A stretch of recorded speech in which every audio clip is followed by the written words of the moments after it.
అందరికీ నమస్తే. జనవరి 26 4 schemes launching అయిపోతుందేమో అనుకున్నారు. నిజానికి ఈ 4 స్కీమ్స్లో ఒక్క స్కీమ్కి వీళ్ళు డబ్బులు అడ్జస్ట్ చేయాల్సింది. ఎందుకంటే ఈ కూలీలకు ఇచ్చే 6,000 రూపాయలు వ్యవసాయ కూలీలకు ఇచ్చేటివి అవి ఇప్పట్లో వచ్చేటట్టు అనిపిస్తలేదు. ఎందుకంటే అది కోర్టులోకి పోయింది. మళ్ళీ కోర్టు ఇష్యూ ఉంది. చెప్తా కోర్టు ఇష్యూ ఏంది అనేది. ఇక మిగతా ఏమున్నాయి, ఇందిరమ్మ ఇల్లు ఇక అది సెలెక్షన్ అయ్యిందని చెప్తున్నారు కదా. అవి లిస్టులు కూడా వచ్చినాయి కదా. వాళ్ళకి డబ్బులు ఇచ్చినప్పుడు వాళ్ళు చేసినప్పుడు వాళ్ళు ఫస్ట్ బేస్మెంట్ లేపినాక ఇస్తారు పైసలు. ఫస్ట్ మీరు కడుతుంటే ఇస్తారు, వాళ్ళు ముందే మీకు ఇయ్యరు కదా. మీరు బేస్మెంట్ లేపినాక ₹1,00,000 ఇస్తారు, గోడలు లేపినాక ఇంకో 1,00,000 ఇస్తారు, చెత్త వేసినాక ఇంకొక 1,00,000 ఇస్తారు, ఇంకేదో చేస్తే ఇంకో 1,00,000 ఇస్తారు, ఇంకేదో చేస్తారు. మొత్తానికి మీరు డబ్బులు స్టార్ట్ చేయాలి. అప్పుడు సెలెక్షన్ అయిన వాళ్ళు ఇప్పుడు అంతా పనులు స్టార్ట్ చేస్తే ఎప్పుడో వస్తాయి కాబట్టి అది కూడా డైరెక్ట్ డబ్బులు ఇచ్చే అవకాశం ఇప్పుడు లేదు. ఇంకా మిగిలింది రేషన్ కార్డులు. ఆ రేషన్ కార్డులు కూడా అందరికీ పత్రాలు ఇచ్చారు. మీకు పత్రాలు చూపించినా కదా. ఎవ్వరు సంతకం లేని పత్రాలు మీరు మళ్ళీ కూడా చూపిస్తున్నాను. నా స్క్రీన్ మీద ఉన్నాయి చూడండి ఒకసారి. ఎవ్వరు సంతకం ఉండదు, రేవంత్ రెడ్డి సంతకం ఉండదు, ఆ శాఖల మంత్రికి సంబంధించిన సంతకాలు ఉండవు, ఎంఆర్ఓనో ఆర్డీఓనో కలెక్టరో ఎవ్వరివి ఉండవు. కనీసం స్టాంపు ఉండదు, గవర్నమెంట్ స్టాంపు. అదేదో కరజాకు తీసుకున్నట్టుగానే ఉంటుంది. అది అట్లే ఉంది, ప్రస్తుతం అట్లే కనిపిస్తుంది. ఇంకా దానికి రేషన్ కార్డు కూడా ఇప్పటికిప్పుడు డబ్బులు ఇవ్వాల్సిన అవసరం లేదు, ఏమి ఇవ్వాల్సిన లేదు. ఇంకొకటి మిగిలింది రైతు భరోసా. ఆ రైతు భరోసా 4 గ్రామం మొత్తం నిన్న మండలానికి 1 గ్రామం 676 గ్రామాల్లో ఏదో ప్రారంభిస్తామన్నారు, ప్రారంభించారు. ఇంకా అదంతా దొంగచాటుగానే అయిపోయింది. అసలు పేపర్లో కూడా రాలేదు, చాలా పేపర్లో కూడా వార్తలు రాలేదు. అంత దారుణంగా రాసిర్రు. అక్కడక్కడ గొడవలు అయినాయి, మనం చూసినాం కదా. జనగాంలో పల్లా రాజేశ్వర రెడ్డి బీఆర్ఎస్ కార్యకర్తలు మీద లాఠీచార్జ్ జరిగింది, ఇవన్నీ కూడా జరిగినాయి. కానీ అసలు ఇప్పటిదాకా పైసలు వచ్చినాయా?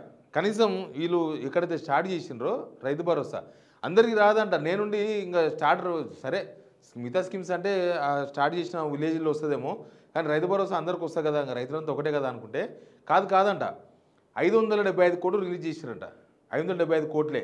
అసలు 8,900 కోట్లు అవుతుందో 9,000 కోట్లు అవుతుందో, అసలు ఎన్ని ఎకరాలు ఉందో ఇప్పటిదాకా ఓపెన్గా చెప్పలే. ఎంతమంది రైతులకు ఇస్తారో చెప్పలే, అసలు ఎన్ని రోజుల్లో ఇస్తారో చెప్పలే, ఏమీ లేదు. 575 కోట్లు ఫైనాన్స్ డిపార్ట్మెంట్ నుంచి విడుదలైనాయంట. అవి ఇంకా ఎంతమందికి పంచాలనుకుంటున్నారు? ప్రసాదం లాగా పంచుతారా, లేకపోతే అన్నప్రసాదంలా భోజనం ఉంటుంది కదా, మధ్యాహ్నం భోజనం ప్రసాదం లాగా పంచుతారా 575 కోట్లను, లేకపోతే అన్నదానం లాగా పంచుతారా తెలియదు. ఇప్పుడు అన్నదాతలకే అన్నదానం చేయాల్సిన పరిస్థితులు వచ్చినాయి. ఇప్పుడు ఏంది, ఆ 10 గ్రామాల్లోనైనా పోనీ టకటక పడ్డాయా? నిన్న మీటింగ్లో ఏం చెప్పింది రేవంత్ రెడ్డి గారు ఒకసారి వినండి. ఈరోజు జనవరి 26 బ్యాంకులకు హాలిడే ఉన్నది.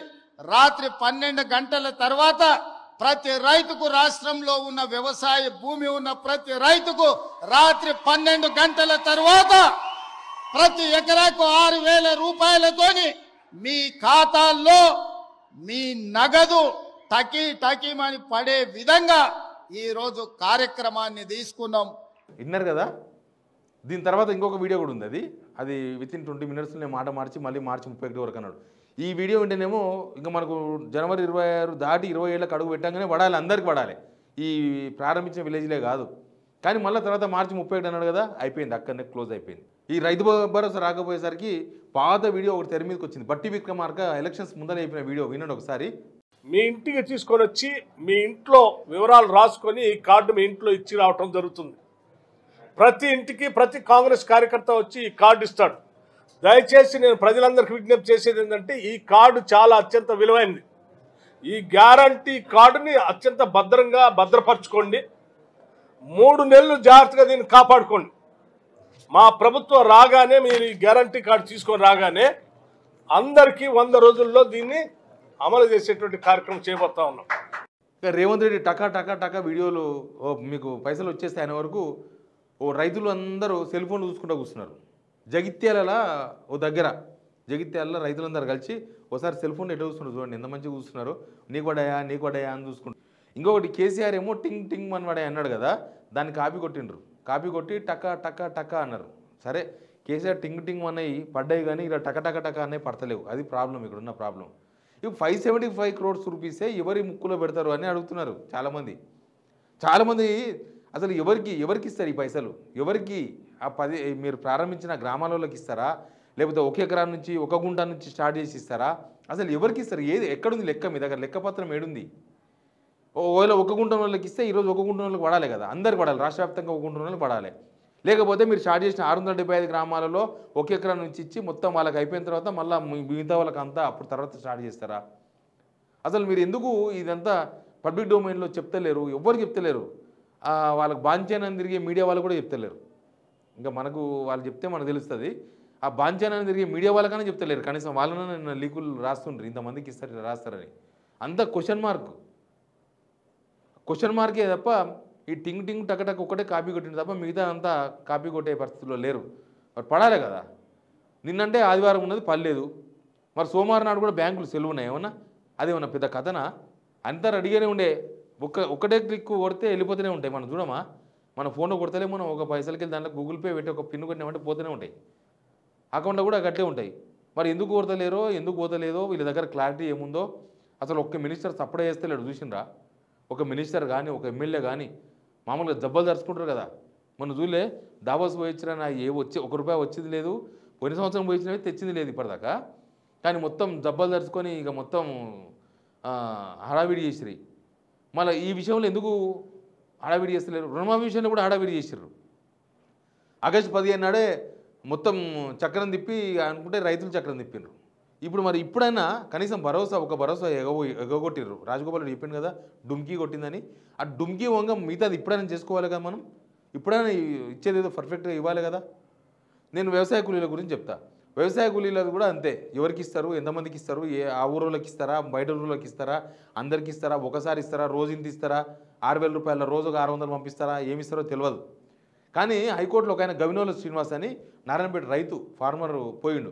ఆయన హైకోర్టుకు పోయిండు. ఏమని, అసలు మున్సిపాలిటీస్లో కూలీలు లేరా, వ్యవసాయ కూలీలు లేరా, కేవలం ఉపాధి హామీలో పాల్గొన్న వాళ్ళే కూలీలా అంటే కోర్టు ఏమన్నది, చల్ అట్టేటైతుంది మున్సిపాలిటీస్లో ఉన్న వాళ్ళకు కూడా ఇవ్వాలి, ఆ కూలీలు కూడా ఇవ్వండి అని చెప్పేసి ఆర్డర్ జారీ చేసింది సిఎస్కు.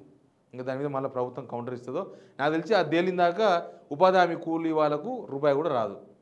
అసలు ఏదైనా పైసలు ఉన్నాయా, ఉత్తగా మీసాలకు సంబంధం తెలుసుకొని నా వాసన చూడని తిరుగుతున్నారా, అర్థమైతే లేదు. అప్పుడు తెచ్చిన 10,000 కోట్లు ఏడు పోయినావో తెలియదు. అడ్జస్ట్మెంట్స్ ఉంటాయా? చెప్పినా కదా 50% గవర్నమెంట్ ఇన్కమ్ లేదు, పడిపోయింది. మరి ఈ మధ్యకాలంలో ఏమేమి ఖర్చు పెట్టినారో, ఎక్కడెక్కడ ఖర్చు పెట్టినారో, కాంట్రాక్టర్లకు బాగా పైసలు ఇచ్చినట్టున్నారు. అసలు మీ దగ్గర పైసలు ఉన్నాయా? 30,000 కోట్లు ఏదో వస్తాయి సెంట్రల్ గవర్నమెంట్కి వెళ్ళి అనుకుంటే ఎందుకు ఇస్తారు సెంట్రల్ గవర్నమెంట్ వీళ్ళకి? ఎఫ్ఆర్బిఎన్ లిమిట్ దాటిపోయి మన శక్తి దాటిపోయిన తర్వాత కూడా అప్పు చేస్తామంటే ఇస్తారా? అయ్యారు కదా. ఆ పైసలు రాలేదు.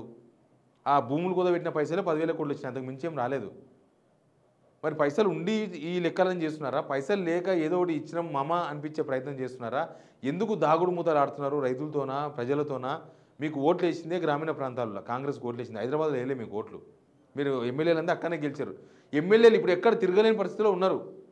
ఒకవేళ ఇది కనుక పర్ఫెక్ట్గా వాళ్ళు చెప్పింది కనుక చేసింటే రాత్రి 26 తారీఖు దాటంగానే టింగాను ఆయన టక పడింటే ఇలా పొద్దుగాలు వేసి పాలాభిషేకాలు, ఎమ్మెల్యేలే పాలాభిషేకాలు చేస్తారు కదా. ఎమ్మెల్యేలే సప్పుడు ఆకుండా కూర్చున్నారు నిమ్మలంగా. పాలాభిషేకాలు అంటే అభిషేకాలు వేరే అభిషేకాలు అవుతాయని. ఎందుకు అంత దరిద్రమైన స్థితిలోకి పోయిందో అర్థం కాలేదు. మీరు ప్రతిపక్షం కోసం చేయొద్దు, బీఆర్ఎస్ కోసమో బీజేపీ కోసమో నారాయణలు అడిగేతోళ్ళ కోసం చేయొద్దు. మీరు మంచి చేస్తే మంచిగానే చెప్తాం. ఇప్పుడు రైతు భరోసా అందరికి వచ్చేసింది అనుకో, స్టార్ట్ అయిందనుకో, నా వీడియో ఖచ్చితంగా రైతు భరోసా వస్తుంది, రాత్రికి రేవంత్ రెడ్డి చెప్పినని చెప్తుంటే.